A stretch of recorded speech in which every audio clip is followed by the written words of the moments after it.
Alright, so made a ton of progress on this thing. Haven't really filmed every single little step just because it's exactly the same as the other truck we built, so I don't want to bore people, if that makes sense. But pretty much what we've been knocking out is all the wiring, all the painting, all the bracketry, and all the random little things. This truck is actually a lot harder than the second gen to do because we don't have any experience with this platform. So essentially what it's came down to is like mounting the fuse box, mounting the intercooler, mounting all the stuff that we've been putting onto this. It wasn't like in our brain fresh, ready to go. We had to go back to the drawing board and figure out the best way to do stuff. It's not anywhere near the same ballpark as the other truck. The other truck is quite simple, cut and dry. Take everything out, put it in. This truck is pretty much make everything work, fully gut it, and restart from the very beginning. We got the core support painted, we got the fenders painted, the underhood painted, started to get it all bolted up, and I got the hood hinges all done. The hood springs are all hooked up, ready to go. The intercooler's all painted, really starting to look good. Got a whole bunch of stuff at powder coat I need to go get picked up that can get me the engine assembled and ready to go. She's coming along. I'm ready to do the back window. That's all ready to go. Just need to get a piece of plexi, cut it out, mount it, and then the windshield's ready to go in on this thing. But we're looking pretty close, maybe towards the end of the month, maybe middle of next month, this should be ready to go. Let's check out a few of the things that we got going on. Ended up going with a Super Duty 7.3 intercooler. It's pretty basic. It's all aluminum. It's got aluminum end tanks. I think that's the best option for this situation. I don't want to spend a bunch of money on Mishimoto parts or nothing like that. This should be able to hold 50-60 pounds of boost, no problem. Got the firewall is all done up. The inner fenders are all done up. We got the fuse box all mounted. I ended up making my own bracket to make that work. It's not the most pretty thing in the world, but it works. Still got a few odds and ends to clean up around this area, and then get it all final loomed and looking as good as we can. We got the headlight harnesses all tucked up underneath the top of the core support all the way down. Painted the top of the core support and the intercooler as well. There is going to be a giant piece of plastic that gets mounted right here, and it will come straight out and down. So essentially like the bottom part of this core support doesn't really need to be painted, but we got as much as we could. We almost ran out of paint in the process. So yeah, hood hinges are all on. The hood does open and close by itself. I do have to put the hood latch on. It is drying right now. We got the passenger door is all buttoned up. These OBS trucks have a problem with this mount ripping out of the door, so I welded it all back in there as best I could so it don't ever come back out. We got the new door latch kit for the driver's side. It's all in. The window track is all rebuilt. Everything's good to go there. Check this bad girl out.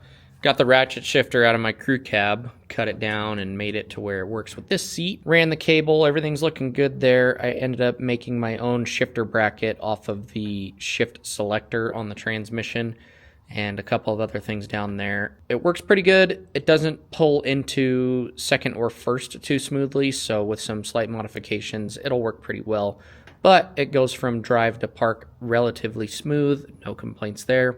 We got a big weekend ahead of us. Mr. Cody Fordall and I are going to be removing the wire harness out of the truck. That would be the in-cab harness, and we are going to be removing everything that we don't need. He's got the schematics memorized, and he knows how to get this all done relatively quick. Make it look as good as possible. We got to make sure that we keep our OBD2 port and all of our basic functions for inside the cab. Nothing too crazy, pretty simple. We got the whole harness put into the truck. Everything does work. I am going to be wiring that little pigtail. Right there is the overdrive lockout button. So I will be wiring that up to the shifter or into the steering column itself to where it has a button on the steering wheel. Like I said, the whole wire harness is cut down to just what we need. Nothing more than that. So we have operational speedo, we'll have operational tack, coolant gauge, oil pressure. We'll also have voltage, so I can keep an eye on all the basics. We won't have fuel on that. Starting to make some headway on this. Sometimes I get to the point where I'm like, okay, what's the next step? That is the 16-gallon fuel cell from Summit Racing. It is a foamless tank with -8 in and -8 out. So that's all good to go there. That is feeding our AirDog 5G 165 pump. That's going to be delivering pure and pressurized fuel to our 7.3 Power Stroke, ensuring that the injectors last as long as they can, and to where that we have no air in the fuel system, so we can utilize as much of that pressurized fuel as possible, and no cavitation is happening inside the injector bodies themselves. Taillights work. Really excited about that. Took some definite brain power to figure that one out. Next, what I'm going to be doing is I'm going to be finishing up the front end of the truck. I got to get some parts ordered up. I do need to get a new header panel with headlights. Unfortunately, the headlights that I want, the new old style clears to where they are diffused, I can't find those anywhere. Bums me out pretty good. I do not want to go with the crystal clear lens. I can't stand those anymore. I used to think they were cool. Not a thing for me anymore. And I also am struggling finding a bone stock kit that would have the ambers along the side and the bottom. I don't know why. Normally I can find those types of things pretty easily. Very, very excited about this. The paint came out killer for being a single stage cheap paint and spraying it out of a Harbor Freight gun. I mean, no complaints there. It is pretty glossy, so check this out. Got the parts back from Powder Coat. I went with a pretty neutral matte, like sparkly gray, I would call it. I don't know the exact color. I can't remember. But yeah, it came out pretty killer. I am going to be going through all of the oil passageways just to make sure that they didn't get, you know, completely obliterated with dust and debris. So yeah, I think it came out really good. I'm a neutral color guy, I've said that before, so with the gloss black engine and this, I think it's going to make a really good combo. This is what we're rocking with. Got the gloss black and the gray. I think it looks really good. I mean, for just shooting in the dark and going with the first color, I could kind of appreciate. This is super good. I like the contrast with the gloss to the satin little finish that it has. It's kind of factory looking. I like that. Got the Riff Raff diesel 4-port feed going on. That looks pretty good with the gloss black finish too, with the Allens. I like that. You know, sometimes I'm like, huh, I'm pretty dumb. Other times I'm like, wow, I'm really dumb. And then there's situations like this where it gives me a small glimpse of hope. I mean, we're looking pretty good. I could probably beat that out with a mallet, so I'm not going to complain. But yeah, so today I've got the whole vacuum system all taken care of, removed all the ports that I don't need, made sure that I still have a proper seal to this. So when I put the vacuum pump on the engine, I can just tee into this port. This is the little switch bracket that I made up. I had to drill the holes off center so I could ensure the fact that the switch wasn't going to run into the weld or the bar itself. So what I'm thinking here for this little switch mounting plate that I built, I'm going to be doing like ignition hot, and then I will have a marker light switch, which does turn on the super sick blue LEDs inside the instrument cluster. That makes me so happy to see. And then this will be the headlights. There's no power to it right now, so it's not working. Well, after 3 days, this is funny. Just wanted to see if I had a communication through the truck, make sure that the OBD2 port is working.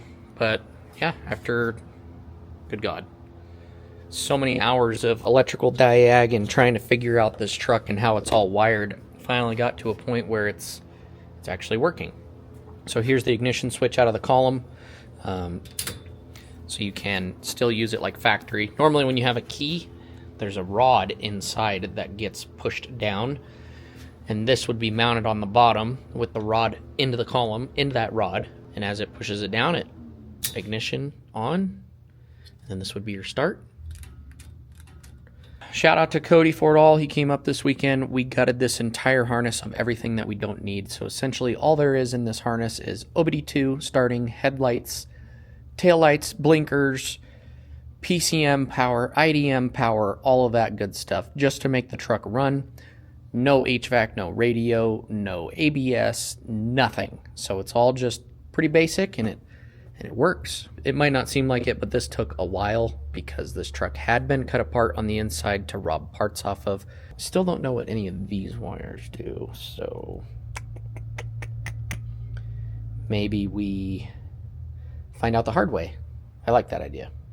So essentially, to get the brake lights and everything to work, I did have to get a new blinker switch, and wire it all into the harness, just because there are some things in here that you cannot recreate with butt connectors and stuff like that. In order to get tail lights and everything to work properly, I put this in here. Same thing with the ignition switch. This was cut out, so I rewired that whole thing. That took a little bit longer than I thought, but the one thing that I'm noticing, I don't really know what to think of this, is when I turn this on, I'm not getting a readout on the mileage. So I don't really know what to think of that yet. For everything on this truck, I don't know if you guys have ever used this website, but it's called charm.li. My buddy and I found it, we've been using it, and it's really pretty close to being the exact correct information. There's been a couple of things where I'm like, I don't really know, but that could just be on my end.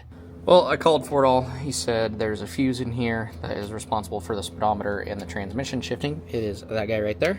So we got it all hooked up, put a new fuse in there. Now we have odometer readout. So we're good there. Got a few things left on this, and then we should be good to keep going on other projects involving this truck. But I kind of want to see if I can get the axle shaft out of that thing today, so. After trying to extract the ends of these shafts with the carrier still in the truck, we gave up. It wasn't going to happen. So we pulled it out. We've never really messed with axles, so we don't know much about shims and gear lash and all that. But when we took it apart, there wasn't really anything that we saw for adjustment that was in the axle. It looks like the truck possibly had an axle tube replaced or something, because there's RTV and the plug welds drilled out. So that's interesting and not a good feeling, but I'm going to see about trying to get these out. Yeah, now imagine doing this in the truck. I mean, Well. That's not good. We decided to take the whole carrier apart and see if we could pull the shafts out from the inside. And we pulled one out, pulled the spider gear assembly out, and found one spider assembly was no longer with us. So we are doomed. At least we figured that out before we got the shafts out and put back together. Yeah, look how bent those splines are. Well, we can replace the spider gears, but I don't know much about setting up gear lash. There's a hillbilly somewhere out there that just slaps these things together. Yeah, that's what pisses me off. And they don't feel the guilt. Yeah. We will feel the guilt. Well, I don't want this thing to lock up on me. Yeah. Going 100 miles an hour and something come apart on the street or whatever.